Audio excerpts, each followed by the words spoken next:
Hello citizens, it's Dirty Dodger and welcome back to an episode on my channel where today I'm going to be doing something a little bit different. No scripts, no kind of rehearsals. I'm just going to be going straight into a you go with the flow review of my Avenger Stalker. So we're just going to go in here and open up the hangar. So a little bit about the ship then. Developed by Aegis Dynamics. Avenger Stalker is its name. I originally backed Star Citizen in about 2015 and I had the Mustang Alpha Starter Pack. I upgraded to this about a year or so ago and I've been flying with it ever since. Nice little upgrade, it's about an extra £20–30 on the original price I paid for the Mustang Starter Pack. So here we are, just going to go and have a little look. It's ideal for those of you that are considering perhaps upgrading from the Mustang Alpha and you're a little bit unsure about what the ship is or what it's like. Oh, here she is. It's about what, roughly 20 meters long. It's as you can see, aerodynamically shaped. We've got the wings there. We've got the vertical fins towards the actual back, the engine itself there. These will both aid in flying in atmosphere as opposed to flying in space, so it will give it a slight advantage there as well as using obviously the thrusters that are installed and the main engine for propulsion. Beautiful little ship, look at the shape of her. We've got 3 lots of landing gear, as you can see. These ones are actually wheeled as opposed to kind of landing struts or landing legs as they were. We've got 2x2 wheeled ones at the rear there just to support the extra weight which is housed in the back.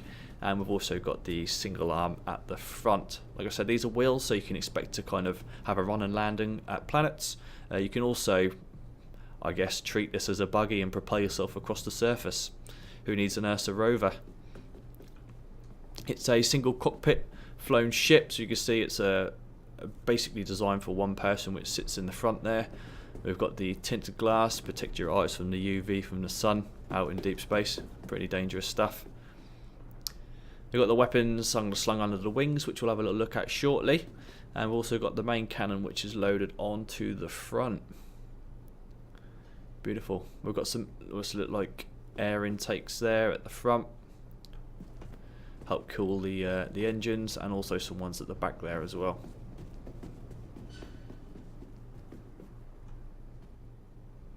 Like I said, the role for this ship was intercepting and bounty hunting. So as for interceptors, we can obviously expect that this ship will be a little bit faster of other ships of its class and type. The primary role of an interceptor is to get there before they can get away. So this ship was expected to be quite nimble and quite punchy, quite quick. Go in and open her up so you can have a little look at a grand tour inside. Like I said, the max crew is for one person. It does have a role of bounty hunting.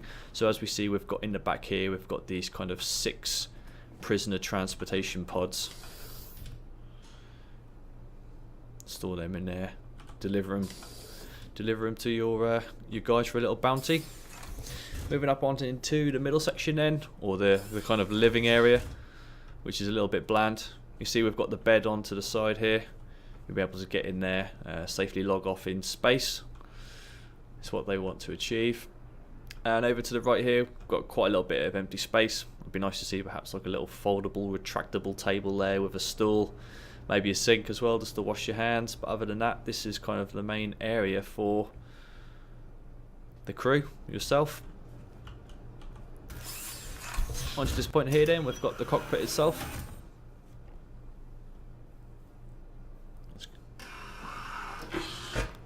Jump in the seat. Whoa, that was quick. What happened there? Ship itself there, we've got it's a dual stick control. You can see flying inside, it's got some pedals down there as well. Beautifully detailed, high level of fidelity already produced on these ships. Got the display out there, smart display. We've got the displays actually on the inside as well. These are interactable at the moment, but they don't actually have any effect to the ship or ship systems, although in the future they are going to be able to. So for here you'll be able to kind of ungroup and group weapons, change ammo, also monitor your temperatures of weapons. You've got your shield overlay there to see kind of exactly what state your shields are in. Ammo count, we'll have quantum fuel as well, which is actually displayed on here as well. You can see down there in the bottom right. You've got your modes, landing gear, speeds as well, which I'm sure you're aware of the HUD's up. But yeah, we've also got a radar display in the center there as well, which displays enemy targets as well. Really beautiful little ship. Just going to jump out now. We'll go outside and have a little look at the weapons. Like I said, this is a viable ship if you're deciding that you want to upgrade from the Mustang Alpha. It's only about £20–30 more. You do get a little bit more for your money. Just gives you that little bit of extra ability and choice to kind of choose what you want to do in the verse. Right, let's come around the front here. So we'll start with the wings then. They're the same either side. We'll start from the outside. We've got the size 3 pylons here with 2 size 2 missiles. It's the same for the other side as well. You can only mount 2, so you've got 4 missiles in total on this ship, both of which are size 2. Coming in then, we've got a size 2 mount, where we've actually got 2 size 1 sucker punch distortion cannons there.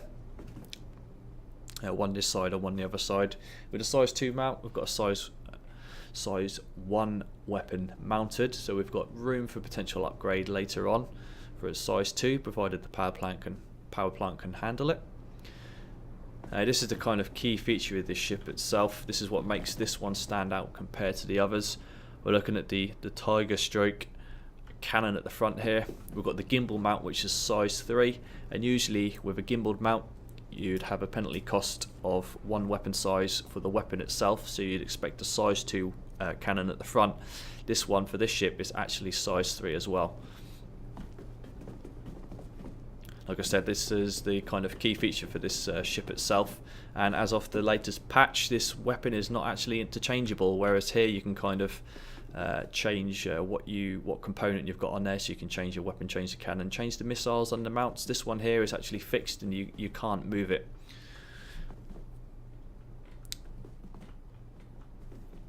These ones here, I forgot to mention actually, the little sucker punch distortion cannons. These are actually used for punching through the enemy shields. They don't do much damage to armor or hull. The main focus is to drop the shields. And then this one here, you open her up and put max damage onto the hull, being the cannon. Kinetic damage, I suppose. It does more damage to weapons and hull and armor than the shield itself. So all in all, a good little loadout. Especially this is what it comes like as standard. You've got the distortion cannons with the 4 missiles and the cannon at the front, and if you use it just right, you can drop the enemy shields, let off a missile, or perhaps open up with the cannon and do a fair amount of damage if you're fairly accurate. The distortion cannons themselves, they're actually fixed, and so you have to make sure you're on the target to drop their shields. And then this cannon here, you can just kind of open her up and do max damage. Anyway, I hope you enjoyed the walk around. What I'll do is check out part 2 of the video, where we will go into the Arena Commander and have a little look of her in action. Guys, thanks for checking out part 1 of my Avenger Stalker review. Make sure you check out part 2, which is linked below, and we'll have a look at how she operates against the Vandal in Arena Commander. Please like and subscribe for future content from myself if you enjoyed the video. Also, make sure you check me out on Twitch, Twitter and YouTube if you share my passion for science fiction and gaming. Hope to see you in the verse, guys.